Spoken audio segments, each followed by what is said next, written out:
Ask ChatGPT what the weather is right now, and the plain model honestly can't know.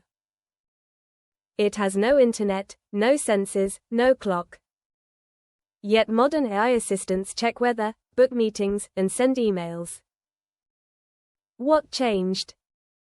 Today you'll learn the bridge between AI that talks and AI that acts, function calling. Welcome to Golden Concepts by Uplatz, where we teach you the few ideas that matter most in every technology. Let's start with the limitation.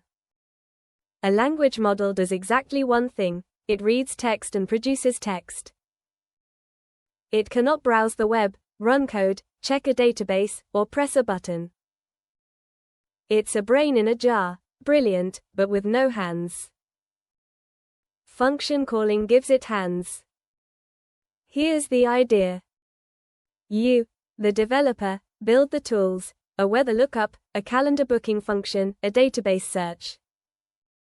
Then you describe these tools to the AI in plain terms. Here's a tool called get_weather, it needs a city name, and it returns the current temperature.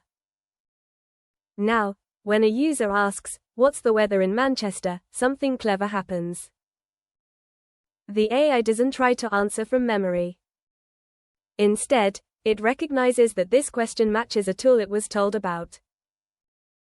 So it responds with a structured request: call get_weather, city, Manchester. Notice the critical detail: the AI doesn't run anything itself. It only writes the request. Your code receives that request, actually calls the weather service, gets the real answer, and hands the result back to the AI. The AI then turns the raw data into a natural reply: it's 12 degrees and raining in Manchester. No surprise there. So the loop is: user asks, AI picks the tool and fills in the details, your code executes it, the result comes back, and the AI writes the final answer. The AI is the decision maker. Your code is the hands. Talking becomes doing. And the AI handles the hard part beautifully. It translates messy human language into precise, structured calls. Book me something with Sarah next Tuesday afternoon becomes a clean function call with the right name, date, and time slot, extracted automatically. Now stack this idea.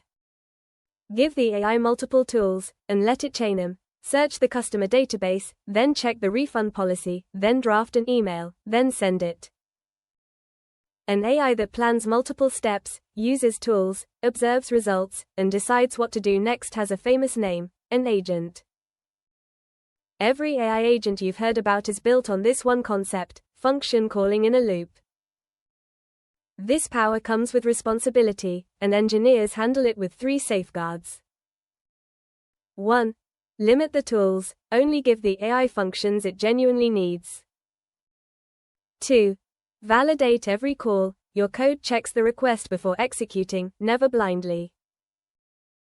3. Require human approval for consequential actions, sending money or deleting data should wait for a yes from a person. Here is your golden tip. When you build with function calling, the tool descriptions are everything. The AI chooses tools based purely on how you describe them. A vague description means wrong tool choices. Write descriptions like you're explaining to a sharp new employee what the tool does, when to use it, and when not to. Most function calling bugs are really description bugs. Let's wrap up with the golden concept in one line. Function calling lets AI request actions in a structured format while your code does the executing, and that single bridge turns a chatbot into an agent. Next in Golden Concepts, our season finale, evaluations: how you actually prove your AI works before your users find out it doesn't. Subscribe to Uplatz, and master the concepts that matter. You said, next one.